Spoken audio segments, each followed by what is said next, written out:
મઠડી બનાવવા માટે અત્યારે હું 2 વાટકી મેંદો લઉં છું। એ મેંદામાંથી થોડોક મેંદો આપણે ઘીમાં શેકીશું।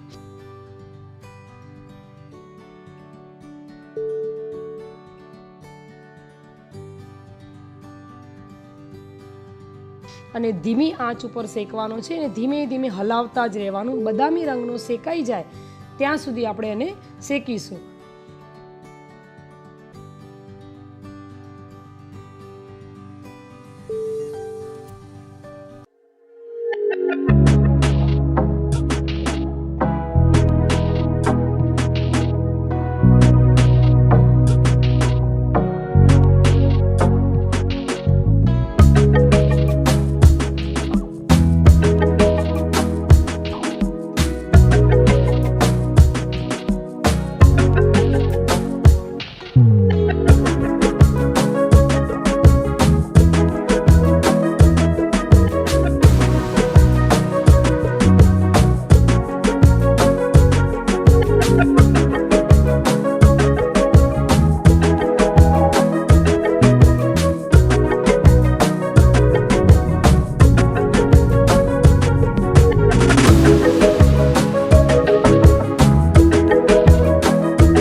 પછી જરૂર પડે તો ચમચીથી લેવાનું એટલે આપણો લોટ ઢીલો ન થઈ જાય।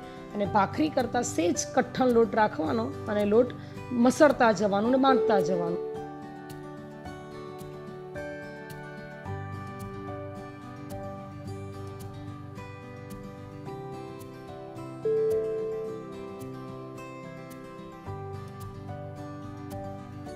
લોટ બંધાઈ ગયો છે, લુવા તૈયાર કરી દઈએ। નાના નાના લુવા તૈયાર કર્યા છે। તમારે સાઈઝમાં કોઈ ફેરફાર કરવો હોય તો તમે કરી શકો।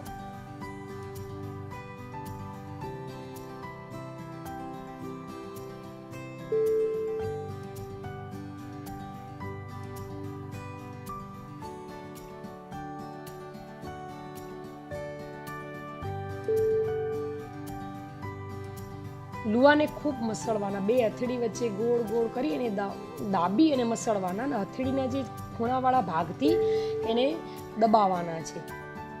હથેળીમાં દબાયા પછી પણ આપણે ગોરસિયા ઉપર રાખી અને ફરી પાછું હથેળીના ભાગથી વ્યવસ્થિત દબાઈ અને ગોળ શેપમાં કરી દેવાની।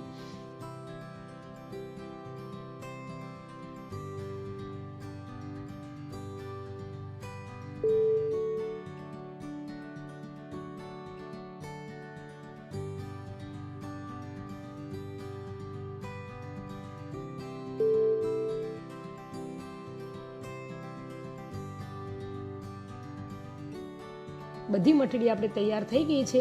હવે આરપાર કાણા પાડવા માટે એક મઠડી પર બીજી મઠડી મૂકી અને કાંટાવાળી ચમચીથી આપણે એને કાણા પાડીએ।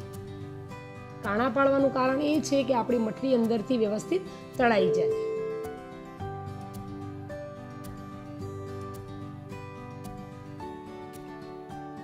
મઠડી તળવા માટે અત્યારે હું ઘીનો યુઝ કરું છું। જો તમારે તેલમાં તળવી હોય તો સનફ્લાવર ઓઇલમાં મઠડી સારી તળાય છે।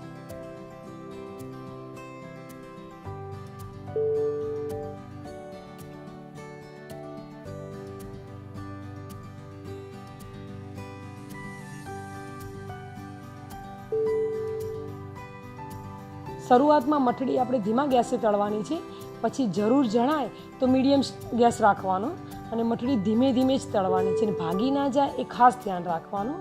અને આપણે મઠડી બ્રાઉન કલરની થાય ત્યાં સુધી તળીએ।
મઠડી તળાઈ ગઈ છે. હવે આપણે એને એક ડીશમાં કાઢી લઈએ અને મઠડીને ગરમ ગરમ ક્યારેય ન પવાય.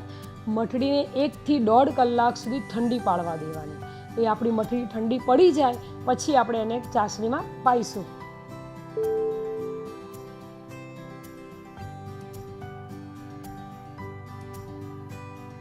મઠડીની ચાસણી બનાવવા માટે 2 વાટકી લોટ લીધો હતો, એટલે 2 વાટકી ખાંડ લેવાની છે. જેટલો લોટ હોય એટલી જ ખાંડ લેવાની. ખાંડ ડૂબે એટલું પાણી ઉમેરી અને ચાસણી ગરમ કરવા મૂકી દઈએ.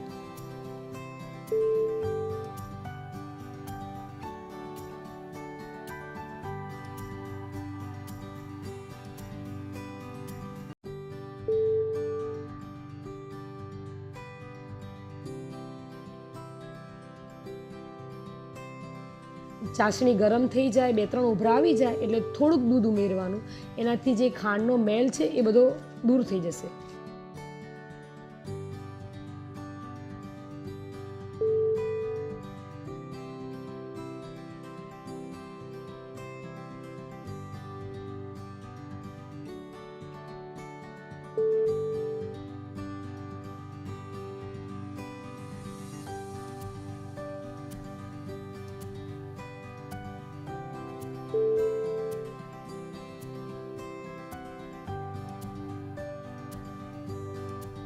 મેલ ઉપર આવી જાય એટલે અન્ય એક પાત્રમાં અને ગાળી અને ફરી પાછી ચાસણી ગરમ કરવા મૂકી દઈએ.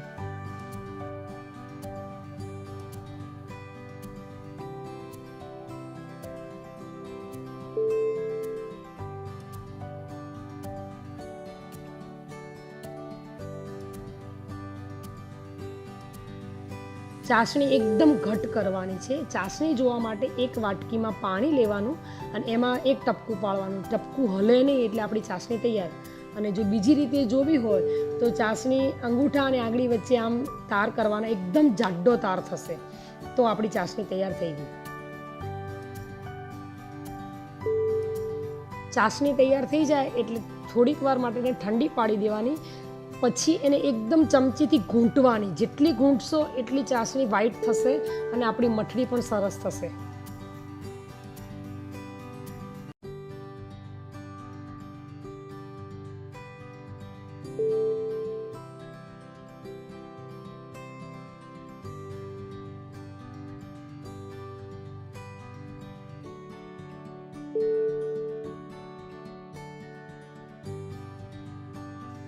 ચાસણી ઘૂંટાઈ જાય એટલે 1-1 મઠડી કરતા જઈશું અને ચાસણીમાં પીવડાવતા જઈશું.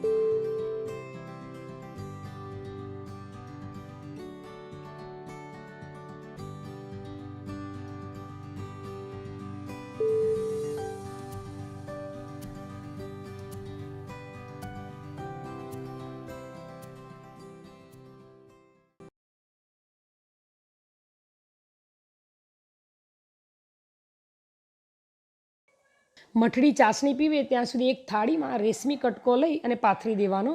રેશમી કટકાથી મઠડી આપણી ઝડપથી ઉખડશે. હવે ધીમે ધીમે મઠડીને હલાવતા જવાનું. ચાસણીમાં પીવડાવી અને થાળીમાં આપણે મૂકીએ.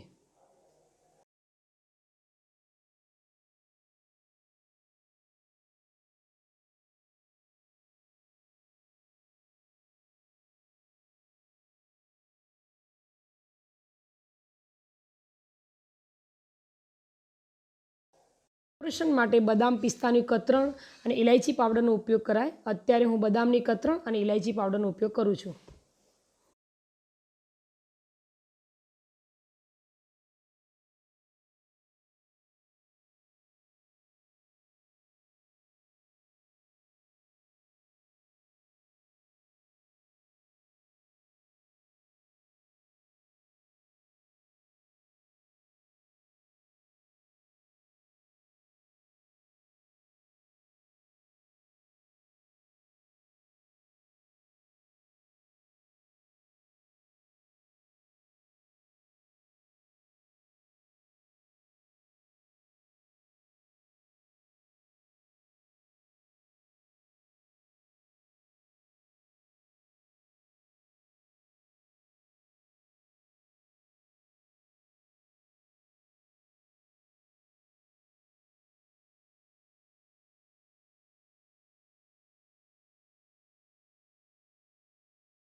મઠડી તૈયાર થઈ ગઈ છે. આપણે એક ડીશમાં કાઢી લઈએ.